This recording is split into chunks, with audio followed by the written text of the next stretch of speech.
ಸಾರು ಹುಳಿ ಏನು ಮಾಡದೇ ಇದ್ದಾಗ ಈ ಥರದೊಂದು ತೊಕ್ಕಿದ್ಬಿಟ್ರೆ ಸಾಕಲ್ವಾ, ಊಟ ಸಖತ್ತಾಗಿರುತ್ತೆ. ಬಿಸಿ ಬಿಸಿ ಅನ್ನದ ಜೊತೆಗೆ ಒಂದು ಸ್ವಲ್ಪ ತೊಕ್ಕು, ಒಂಚೂರು ಕೊಬ್ಬರಿ ಎಣ್ಣೆ ಹಾಕ್ಕೊಂಡು ತಿಂತಾಯಿದ್ರೆ ಊಟ ಆಹಾ ಸ್ವರ್ಗ. ಹೇಗೆ ಮಾಡೋದನ್ನು ತೋರಿಸ್ತೀನಿ, ಬನ್ನಿ ನೋಡ್ಕೊಂಬರೋಣ.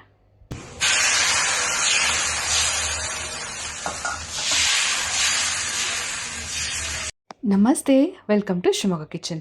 ನಲ್ಲಿಕಾಯ್ದು ತೊಕ್ಕು ಮಾಡೋದು ತೋರಿಸ್ತಾ ಇದ್ದೀನಿ ಇವತ್ತು. ಮೊದಲಿಗೆ ಒಂದು ಚಿಕ್ಕ ಒಗ್ಗರಣೆ ಸೌಟಲ್ಲಿ 2 ಚಮಚ ಆಗುವಷ್ಟು ಮೆಂತ್ಯ ಕಾಳನ್ನು ಹಾಕ್ಕೊಂಡು ಹುರ್ಕೋಬೇಕು. ಹುರಿಯೋದು ಮೀಡಿಯಮ್ ಫ್ಲೇಮಲ್ಲಿ ಇಟ್ಕೊಂಡು ಹುರಿಬೇಕು. ಮೆಂತ್ಯ ಕಲರ್ ಚೇಂಜ್ ಆಗಿ ಘಮ ಘಮ ಅನ್ನೋ ತಲೆ ತನಕ ಹುರಿದ್ರೆ ಸಾಕು. ನಿಧಾನಕ್ಕೆ ಹುರ್ಕೋಬೇಕು. ತುಂಬ ದೊಡ್ಡ ಫ್ಲೇಮಲ್ಲಿ ಇಟ್ಕೊಂಡ್ಬಿಟ್ರೆ ಬೇಗ ಸೀದೋಗ್ಬಿಡುತ್ತೆ, ಚೆನ್ನಾಗಾಗಲ್ಲ. ಸಣ್ಣ ಫ್ಲೇಮಲ್ಲಿ ಇಟ್ಕೊಂಡು ಅದನ್ನು ನಿಧಾನಕ್ಕೆ ಹುರ್ಕೊಂಡು ಒಂದು ಕುಟಾಣಿಲಿ ಇಟ್ಕೊಂಡು ನಿಧಾನಕ್ಕೆ ಕುಟ್ಕೊಂಡು ಪೌಡ್ರ್ ಮಾಡ್ಕೋಬೇಕು. ಹಾಗೆ ಯಾರು ನಮ್ಮ ಚಾನಲ್ನ ಸಬ್ಸ್ಕ್ರೈಬ್ ಮಾಡದೆ ನೋಡ್ತಾ ಇದ್ದರೆ ದಯವಿಟ್ಟು ಸಬ್ಸ್ಕ್ರೈಬ್ ಮಾಡ್ಕೊಂಡು ಸಪೋರ್ಟ್ ಮಾಡಿ. ನಿಮ್ಮ ಸಬ್ಸ್ಕ್ರಿಪ್ಷನ್ನು, ಲೈಕು, ಕಮೆಂಟು, ಶೇರು ಎಲ್ಲ ನಮಗೆ ಮೋಟಿವೇಶನ್ ಇದ್ದಾಗೆ ಇನ್ನೂ ಒಳ್ಳೊಳ್ಳೆ ವೀಡಿಯೋಸ್ಗಳನ್ನ ಮಾಡೋದಕ್ಕೆ. ನಲ್ಲಿಕಾಯಿನ ತೊಳೆದು ಒರೆಸಿ ಈ ರೀತಿ ತುರ್ಕೊಂಡಿದ್ದೀನಿ. ಅದು ಅಳತೆ ಮಾಡಿ ಮಿಕ್ಸಿ ಜಾರಿಗೆ ಹಾಕ್ಕೋಬೇಕು. ಮಿಕ್ಸಿ ಜಾರಲ್ಲಿ ಕೂಡ ಒಂದು ಚೂರು ನೀರಿನ ಪಸೆ ಇರಬಾರ್ದು, ನೀರಿನ ಅಂಶ ಇರಬಾರ್ದು. ನೀರಿನ ಅಂಶ ಇದ್ದರೆ ಬೇಗ ತೊಕ್ಕು ಹಾಳಾಗ್ಬಿಡುತ್ತೆ. ಸೊ ನಾವೀಗ ಹಾಕೋ ಇಂಗ್ರೀಡಿಯೆಂಟ್ಸ್ ಎಲ್ಲದನ್ನು ಕೂಡ ಒಣಗಿರಬೇಕು, ತೊಳೆದು ಒರೆಸ್ಕೊಂಡಿರಬೇಕು. ನಾನು ತೊಳೆದು ಒರೆಸಿ ತುರಿದಿರೋ ನಲ್ಲಿಕಾಯಿ ಇದು 2-1/4 ಕಪ್ ಆಗೋಷ್ಟು ಸಿಕ್ಕಿದೆ ನನಗೆ. ಅದನ್ನು ಮಿಕ್ಸಿ ಜಾರಿಗೆ ಹಾಕ್ಕೊಂಡಿದ್ದೀನಿ. ಕುಟ್ಟಿರೋ ಅಂಥ ಮೆಂತ್ಯ ಪುಡಿ, ಹಾಗೆ ಒಂದು 10-12 ಹಸಿಮೆಣಸಿನ್ಕಾಯಿ ಖಾರ ಇರೋದು ಹಾಕ್ಕೋಬೇಕು. ನಿಮ್ಮ ಖಾರಕ್ಕೆ ತಕ್ಕಂಗೆ ನೀವು ಅದನ್ನು ಅಡ್ಜಸ್ಟ್ ಮಾಡ್ಕೊಳ್ಳಿ. ಹಾಗೆಯೇ ಸ್ವಲ್ಪ ಅರಿಶಿನ ಹಾಕ್ಕೋಬೇಕು, 1 ಚಮಚ ಆಗುವಷ್ಟು ಅರಿಶಿನ, ಒಂದು ಸ್ವಲ್ಪ ಇಂಗು, ಹಾಗೆಯೇ ರುಚಿಗೆ ತಕ್ಕಷ್ಟು ಉಪ್ಪು ಹಾಕ್ಕೋಬೇಕು. ಉಪ್ಪು ಒಂದು ಸ್ವಲ್ಪ ಮುಂದೆ ಅನಿಸುತ್ತೆ ಇಷ್ಟು ಹಾಕ್ಕೊಂಡ್ರೆ.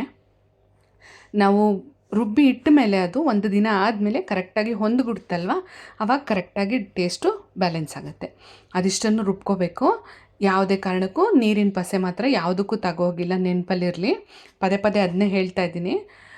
ಹಾಗೆ ಕಡಾಯಿಲೀಗ ಕೊಬ್ಬರಿ ಎಣ್ಣೆ ಹಾಕ್ಕೊಂಡಿದ್ದೀನಿ. ಒಂದು 3 ಸ್ಪೂನ್ ಆಗೋಷ್ಟು ಎಣ್ಣೆ ಹಾಕ್ಕೊಂಡು ಅದು ಕಾದ್ಮೇಲೆ ಒಂದು ಸ್ವಲ್ಪ ಸಾಸಿವೆ ಹಾಕಿ ಚಟಪಟ ಅನಿಸಿ, ಹಾಗೆ ಕರಿಬೇವನ್ನ ಕಟ್ ಮಾಡಿ ಹಾಕ್ಕೊಂಡಿದ್ದೀನಿ. ನಾವು ರುಬ್ಬಿರೋ ಅಂಥ ಪೇಸ್ಟನ್ನು ಇದಕ್ಕೆ ಆ್ಯಡ್ ಮಾಡ್ಕೊಳ್ಳೋಣ. ಆ್ಯಡ್ ಮಾಡಿಕೊಂಡು ಮೀಡಿಯಮ್ ಫ್ಲೇಮಲ್ಲೇ ಇರಲಿ.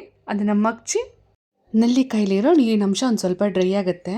ತೊಕ್ಕಿನ ಹದಕ್ಕೆ ಇದು ಕರೆಕ್ಟಾಗಿ ಬರುತ್ತೆ. ಅಲ್ಲಿ ತನಕ ಅದನ್ನ ಮಗ್ಚಿ ಒಲೆ ಆಫ್ ಮಾಡಿಕೊಂಡು ಸ್ಟೋರ್ ಮಾಡಿ ಇಟ್ಕೋಬೇಕು. ನೀವು ಹೊರಗಡೆಗೆ ಇಡ್ತೀರಾ ಅಂತಂದರೆ ಒಂದು ವಾರಗಟ್ಟಲೆ ಇಟ್ಕೋಬಹುದು. ಫ್ರಿಜ್ಜಲ್ಲಿ ಇಟ್ಟರೆ ಸುಮಾರು ದಿವಸ ಬರುತ್ತೆ. ನೀರಿನ ಪಸೆ ಚೂರು ತಾಗಿಸಿಲ್ಲ ಅಂತಂದರೆ ಆರಾಮಾಗಿ ಸುಮಾರು ದಿವಸ ಇಟ್ಕೊಂಡು ತಿನ್ಬಹುದು. ತುಂಬ ಚೆನ್ನಾಗಾಗುತ್ತೆ ದೋಸೆ, ಇಡ್ಲಿ, ಚಪಾತಿ ಜೊತೆಗೆ, ಹಾಗೆ ಬಿಸಿ ಬಿಸಿ ಅನ್ನದ ಜೊತೆಗೂ ತುಂಬ ಚೆನ್ನಾಗಿರುತ್ತೆ. ಖಂಡಿತ ಎಲ್ಲರೂ ಟ್ರೈ ಮಾಡಿ ನೋಡಿ. ನಿಮ್ಮ ಫ್ರೆಂಡ್ಸ್ ಆ್ಯಂಡ್ ಫ್ಯಾಮಿಲಿ ಜೊತೆಗೂ ರೆಸಿಪಿನ ಶೇರ್ ಮಾಡಿ. ಹಾಗೆ ಇನ್ನೂ ಬೇರೆ ಏನೇನು ರೆಸಿಪಿಗಳು ಬೇಕು ಅಂತ ಕಮೆಂಟ್ ಸೆಕ್ಷನಲ್ಲಿ ತಿಳಿಸಿದ್ರೆ ಅದನ್ನು ಕೂಡ ಕವರ್ ಮಾಡೋಕ್ಕೆ ಟ್ರೈ ಮಾಡ್ತೀನಿ.